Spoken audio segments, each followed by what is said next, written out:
Welcome to the Giving Nook, where nonprofit leaders, fundraisers, foundations, and philanthropists come to talk all things giving and impact. We're your guest hosts. I'm Katie Lord. And I'm Chris Stibbs. Your nonprofit powerhouses, fundraising strategists, and your go-to guides for tips, tricks, and real talk about what it actually takes to create meaningful change in the sector. Between the two of us, we've worked across every corner of the sector, from throwing top-notch events to building donor relationships that last. And now we're pulling back the curtain to share what we've learned. Whether you're in the fundraising trenches, leading a nonprofit, or just curious about how to give more intentionally, you're in the right place. Let's dive in. Hi, welcome back to the Giving Nook podcast. Woo woo! All right, today we are going to be talking about, I think, one of the most important things in nonprofits, storytelling. Did you see how I timed that with you? I did. That was perfect. And we didn't even practice that. That was so good. So let's jump right into storytelling. What do you think is the most important thing that we as nonprofits need to remember when we're talking about storytelling?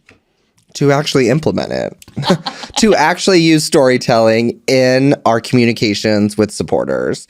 I just can't even begin to describe how critical it is and how important it is to tell the story of your mission, to tell the story of impact and change, and how the donor and the supporter is truly investing in a mission that is changing lives. I love what you said about investing, because giving truly is an investment 100%. in change. It's an investment in social change. But what I'm going to tell you that is one of my number one key takeaways is don't start your stories with numbers. Yeah. You are going to lose people immediately.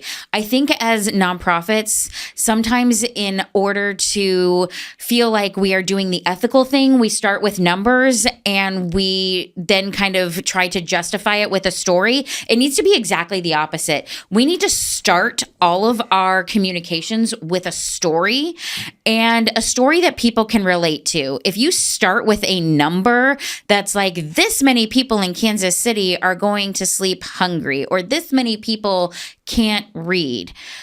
Okay, how do I help with that? That overwhelms me. Whereas if you tell me a story about Jimmy and what I can do to just help Jimmy, I'm in. Justify it later with numbers. Yes, I want to know I did a good thing, but I think that's where so many of us go wrong, is just what we start with. The opening needs to be the story, give the person a name, and then go with numbers. So that's my number one key takeaway. So our dear friend Trisha Brower with Taking Bids Fundraising, absolutely adore her. I hope she's listening. She does a really good job of talking about a storytelling example at an event. And the brief synopsis is, she says, Jeremy needs a $25 gas card. And so your $25 gift will give a gas card to Jeremy. Okay. But the other part is, she tells this story of Jeremy and how Jeremy was struggling, how Jeremy, needed to get to work, but he was really, his mental health was really struggling. Life was not going well. And he talks about how that day he was like, you know what? I think I'm just going to end my life. And I went to the nonprofit, and they were able to give me a $25 gas card, and I was able to get to work that day and make a paycheck that helped me do XYZ. And that $25 gift card saved his life, essentially. And I'm sitting there crying as she's telling the story. But that way of having a conversation and telling the story about the impact it's going to make, and doing it in a dignified way, because ethical storytelling, that's something we could talk about for hours, how this was more than just a $25 gift card. And that donor in that event did it through storytelling. Mm-hmm. And storytelling is the emotion, right? We need to lead with emotion. It truly is about connecting us as humans through our emotions. We make 100% of our decisions emotionally, not logically. We use logic to justify it later. And Chris, the point I really want to follow up on that I think you did you made is another great key takeaway, is telling one story at a time. Yeah. We can't tell our whole story in one appeal, in one conversation, in one post. You just can't do it, and you're going to overwhelm. But the example you just gave of that gas card, which is probably a facet of one thing that a nonprofit does, that right there got me. And I'm like, oh, I want to give a gift card. Right. I don't even know who this is. And I'll give you a gas card right now. Right. So really dialing it down to that one story and that one small impact versus trying to tell our whole story. Well, and a takeaway too is like engage your entire agency in this. I mean, these stories are coming directly from our direct services team. They are the ones who are sharing, Cynthia just got her first apartment after coming to Newhouse, and now her and her daughter are going to move out into an apartment that is fully furnished where she has a year's worth of rent covered, and they have their first place of their own to lay their head at night. And so telling that story of success in an empowering story, because again, ethical fundraising, we nonprofit tends to use what I call trauma porn. Yes. And it's like we get people with trauma. And there's a dignified way to tell people's story in an empowering way that holds them in a light of triumph. And so using those stories to engage your supporters in your mission is really important. I was talking with some donors the other day, and I had shared Monday morning by noon that day, our attorney at Newhouse had gotten 4 survivors full orders of protection, which are 2 to 10 years of, safety away from their abuser, and telling that story all before noon that day. Oh my gosh. And so it's like those badass moments and stories that we can create, that we can talk to donors. And it's like, because you invest in this mission, here's what's happening. Right. And you make such a good point, is like storytelling should be part of your culture, and it's getting the direct service staff. One thing that I will say that has been implemented at Big Brothers Big Sisters that I just love, and our CEO started is we have what's called stand up, and it's like it is just for the staff, and we're all just sitting there sharing stories of what's going on in the agency, because I'm not a direct service person. Exactly. I don't know what's going on, but I have amazing colleagues and coworkers who are out there making those matches. And so by having that 15 to 20 minute meeting on Tuesday, not only am I getting great stories that I can then follow up with and say, hey, can you send me a picture of this? I have a donor that would love to hear about this, or this is a story that we need to tell in X, Y, and Z appeal. But it also brings the mission closer to me as a fundraiser, which sometimes can get lost in the day-to-day. I need to hear those stories sometimes just as much as our donors do. Yeah. One of the storytelling components that still, to this day, many years later, gets me choked up is Gillis Center which is part of Cornerstones of Care. They serve children with behavioral health needs and work with some kids who have been through immense trauma. And the art therapist was doing an activity with a young boy who was really struggling. She took him outside. She grabbed this planter and she throws it to the ground. And she says, "Is this how your heart feels right now?" Oh my gosh. And he said, yes. And she's like, "So we're going to put it back together." And so they built this ceramic heart of the pieces. And that has been one of their storytelling moments. When we went to tour, they told that story. And I'm sitting there, granted, I was in college. Otherwise, I would have been take all my money. Exactly. You're take I'm my funding soul. this. This is amazing. But telling that story about, this child, and it was not in an objectifying way. It was very ethical. And it was this is what this boy feels. And this is why this is so important. And again, we all have so many of those stories. Yeah. I think using different mediums is something that we need to be really cognizant of. I mean, video is incredibly powerful. I think sometimes if it's not the most polished, we're like, oh, we can't show that video. And it's sometimes, when I'm just on LinkedIn or, flipping through Instagram, it's sometimes those behind the scenes, genuine, real life that is what is the most beautiful story. And I mean, it could just be getting Yeah. new beds being delivered to new house, or Yeah. a new match meeting, or sometimes our matches get bikes, and it's like, Yeah. oh my gosh, it doesn't have to be sometimes always as curated. But the one thing I'm going to say that, again, I think is really important, and this is another kind of key point, is we need to get to the point in our Yeah. stories. We Yes. cannot be wordy. The nonprofit sector, and trust me, I do it too. It's like we want to be flowery, Right. and we want to be like, this is the greatest, most wonderful, beautiful. Right. And we use all these adjectives and we make up words in the nonprofit sector. We Land like to make the up plane. words. Land the plane. Yes, get to the point. You have my attention for like literally this amount of time to get me into your story.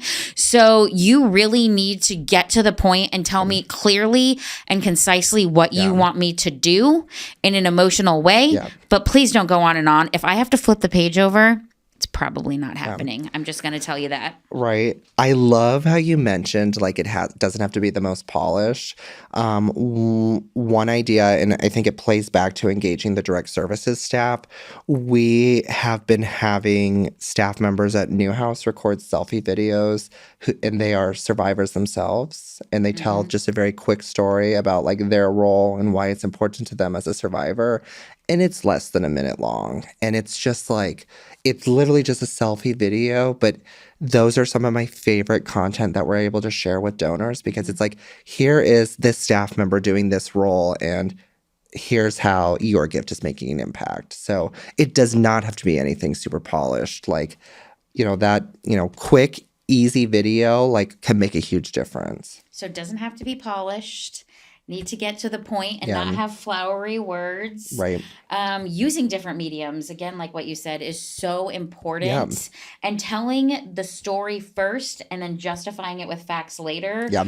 are definitely, I would say, the things that you should go and be implementing right away. Because, again, we've only got people's attention for so much time. Right. And if we squander it, we're going to lose them. Yeah. No, I totally agree. And I want to go back to what you said, too, about dignified storytelling. I think that that's really something that we as a sector continue to struggle with, like, because of how our brains work. And we like to think that we are, the most advanced species. And in some ways we are, but in some ways we aren't. We have trigger words and things that like we completely understand, but also those trigger words sometimes are not the most flattering to those that we're trying to help. So it's like, organizations I know say the unhoused instead of homeless. Well, I immediately know what homeless means. I might not know what unhoused means, but if we continue to use that term and describe it to our donors, we can move the needle on that. And we've seen that happen. I want to say, like, what I like is a few years ago, like, you could have said social justice and I don't think anyone would have the same definition. And now we collectively, because we've told that story over and over again, have changed the narrative of what that is. We can do that as nonprofits. We just have to stick with it and make sure that we are continually reinforcing that point. It's all about putting the people first. Yeah, because people are not what their circumstances are. Yeah. They are people first, Yeah. and the circumstances are happening to them. And how you tell that story to your donors is going to make them want to be the hero and help. I think along the lines of ethical storytelling is paying people for their story.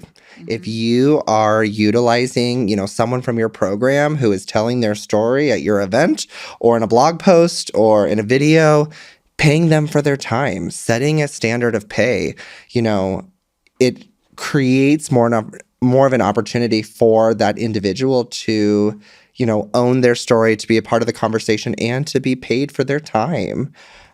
So that is one area where nonprofits have got to start moving. We've got to start paying people for their time. Exactly. Agreed. That is such a good point, Chris.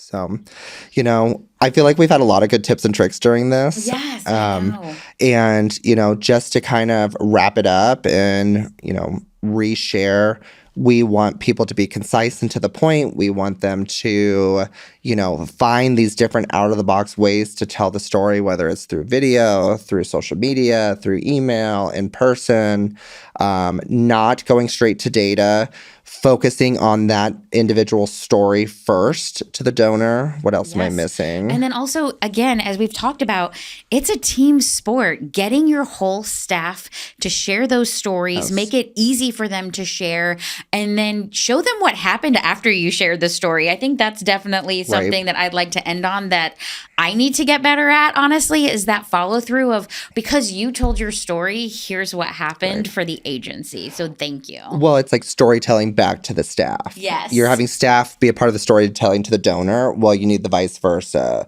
The donor being a part of the storytelling to the staff. I think that right there kind of wraps up our storytelling on this topic. Yeah. So thank you so much, everyone, for joining us. Yes.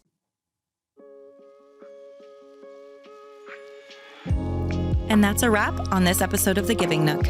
I hope today's conversation gave you something, whether it's a fresh idea, a new perspective, or just a little more confidence in your fundraising journey. If you're loving what we're giving, be sure to hit subscribe so you don't miss what's next. And if you're feeling generous, a quick review helps more people like you find us.